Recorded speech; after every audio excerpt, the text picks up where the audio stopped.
آپ دیکھ رہے ہیں کہ بنی امیہ نے کیا کام کیا. جب ان کی حکومت قائم ہوئی تو کس طرح انہوں نے پورے ملک کو لوٹا ہے, پورے ملک کے مال کو اپنے خاندان میں تقسیم کیا ہے, اپنے خاندان ہی کو تمام عہدے دیے ہیں, سب خرابیاں کی ہیں. اور سب سے پہلے بنی امیہ ہی تھے جنہوں نے خاندان نبوت کو مجبور کیا کہ وہ مدینہ سے جائیں مکہ. پھر مکہ میں حج چھوڑ کر وہ کربلا گئے اور پھر ان کو شہید کیا گیا. ان کی بہو بیٹیوں کو قید کر کے کربلا, کوفہ, شام وغیرہ لے جایا گیا. پھر صرف اس پر بھی اکتفا نہیں کیا, یہ اتنا بڑا کام تھا ان کی تباہی کے لیے, لیکن پھر مکہ پر حملہ کیا, مدینے پر حملہ کیا. یہ سارے کے سارے کام کس نے کیے ہیں؟ بنی امیہ نے کیے ہیں. حتیٰ کہ بنی امیہ ہی کے ایک فرد نے جب اس کو کہا گیا کہ حکومت سنبھالے, اس نے کہا نہیں میں ایسی حکومت نہیں سنبھالوں گا جس حکومت کے افراد جو ہیں جنہوں نے امام کو قتل کیا ہے, مکہ مدینہ کو تاراج کیا ہے. تو ظاہر ہے کہ یہ بنی امیہ شجرہ ملعونہ فی القرآن جو ہے وہ اپنی جگہ پر کہے گئے ہیں.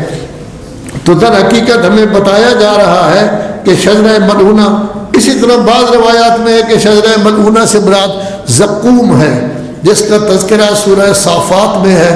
یہ ایک ایسی بوٹی ہے جب انسان اس کو کھاتا ہے انتہائی غلیظ ترین اور لوہے کی طرح یہ پیٹ میں پگھل جاتی ہے اور انسان کو تباہ و برباد کر دیتی ہے. لیکن زیادہ تر روایات یہی بتاتی ہیں کہ شجرہ ملعونہ سے مراد جو ہے وہ بنی امیہ ہیں. چنانچہ فخر الدین رازی جیسی شخصیت اس مسئلے کو بیان کر رہی ہے کہ یہ بنی امیہ ہیں. حضرت عائشہ سے انہوں نے روایت کی ہے, اسی طرح ابو ہریرہ سے بھی روایت کی ہے کہ جس میں یہی کہا گیا ہے کہ اس سے مراد جو ہے وہ, حتیٰ کہ وہ شجرہ خبیثہ جو ہے اس سے مراد بھی یہی جو ہے وہ لیا گیا ہے. تو گویا نتیجہ یہ ہے کہ یہ لوگ تھے جنہوں نے اسلام کو تباہ کرنے کی کوشش کی, اسلام کا نام و نشان تک ختم کرنے کی کوشش کی. یہی وہ لوگ تھے کہ جن کے بارے میں بہت ساری روایات ہیں کہ جن میں یہ تمام چیزیں جو ہے وہ ذکر کی گئی ہیں.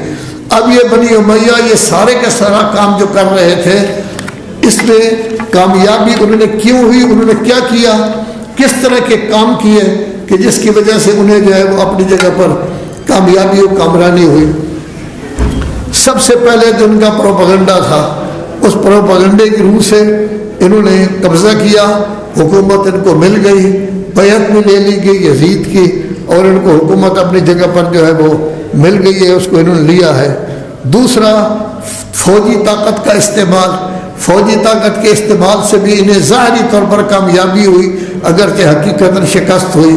آج بھی جتنے کام کیے جاتے ہیں وہ پروپیگنڈا کے زور سے کیے جاتے ہیں. ایک جھوٹی چیز کو اتنا زیادہ اس کے بارے میں پروپیگنڈا کیا جاتا ہے کہ لوگ سمجھتے ہیں یہ بالکل صحیح ہے, کچھ دنوں کے بعد پتہ چلتا ہے کچھ بھی نہیں تھا یہ. آج بھی فوجی طاقت کے ذریعے تمام کام کیے جاتے ہیں. سریع الحرکت فوجیں ہیں جن کے ذریعے جہاں چاہتے ہیں حملہ کرتے ہیں, جس ملک کو چاہتے ہیں تباہ و برباد کرتے ہیں. تیسرا ان کا ہتھ کنڈا تھا اقتصادیات, لوگوں کو نوکریاں نہیں دینی.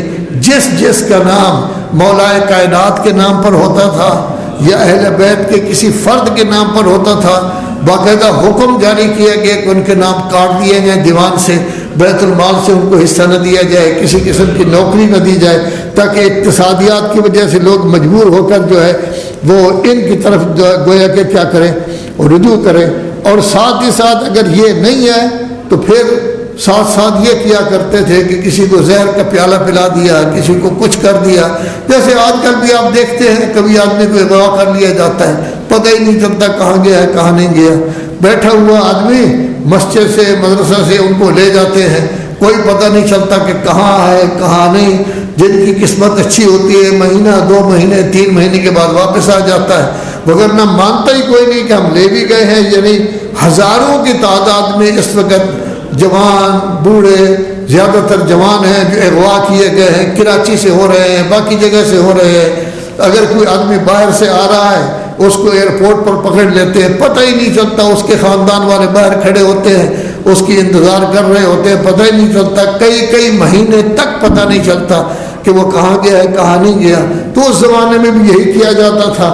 تو چنانچہ اس کا نتیجہ یہ نکلا کہ وہ اپنے آپ کو اس سلسلے میں کامیاب و کامران سمجھتے تھے.